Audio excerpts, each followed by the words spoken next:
दोस्तों, बहुत बड़ी खबर निकल करके आ रही है कि महाराष्ट्र के बारामती में चार्टर्ड विमान हादसे में महाराष्ट्र के डिप्टी सीएम अजीत पवार का निधन हो गया है। उस विमान में 5 लोग सवार थे और अब डीजीसीए ने उन 5 लोगों की मौत की पुष्टि कर दी है। तो ये घटना कैसे हुई, किस तरह से हुई, इसके पीछे क्या कारण है, हर एक पहलू पर बात करेंगे। मेरे साथ भरत जी हैं, सीधे भरत जी के पास चलते हैं और समझने की कोशिश करते हैं कि ये सब कुछ कैसे हुआ।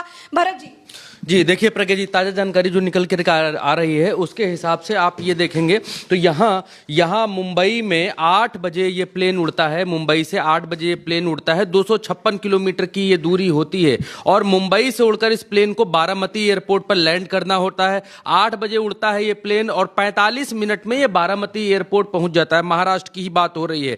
45 मिनट में जब बारामती एयरपोर्ट पर पहुंच जाता है तो लैंडिंग से ठीक पहले, कुछ ही सेकंड पहले, लैंडिंग से कुछ ही सेकंड पहले ये विमान दुर्घटनाग्रस्त हो जाता है और इतनी बुरी तरीके से दुर्घटनाग्रस्त होता है कि इस विमान में क्रू मेंबर सहित 5 लोग सवार होते हैं और 5 के पांचों लोगों की मौत हो जाती है इस विमान हादसे में। मैं आपको तस्वीर दिखाता हूं, ये देखिए, ये तस्वीर अभी अभी तुरंत ताजा निकल करके आई है प्रज्ञा जी। ये विमान हादसे में विमान के इंजन की तस्वीर है और अभी अभी जो तुरंत सूचना निकल करके आ रही है प्रज्ञा जी, वो सूचना ये है कि पायलट ने मिडे कॉल नहीं किया, मतलब इमरजेंसी जो कॉल होती है उस कॉल को पायलट ने नहीं किया। तो ऐसा क्या रहा होगा कि पायलट मिडे कॉल नहीं कर पाया या नहीं किया, ऐसा क्या हुआ होगा? क्योंकि महाराष्ट्र की राजनीति में प्रज्ञा जी ये पहला मौका नहीं है जब इस तरीके का विमान हादसा हुआ है और उसमें महाराष्ट्र के डिप्टी सीएम अजीत पवार की मौत हो गई है। महाराष्ट्र की जो गवर्नमेंट है वो कोalition गवर्नमेंट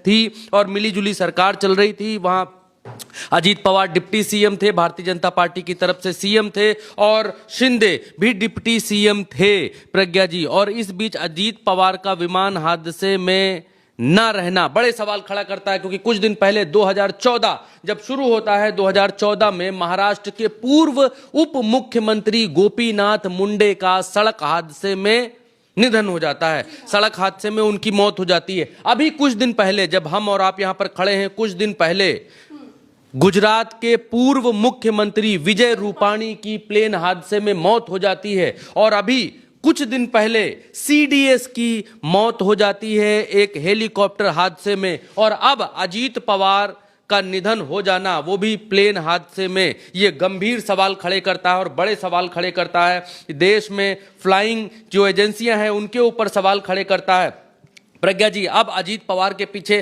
सुनेत्रा पवार उनकी पत्नी रह गई हैं, पार्थ पवार उनके बेटे रह गए हैं। चुनाव लड़े थे 2019 में और अभी वो कोई चुनाव नहीं लड़े।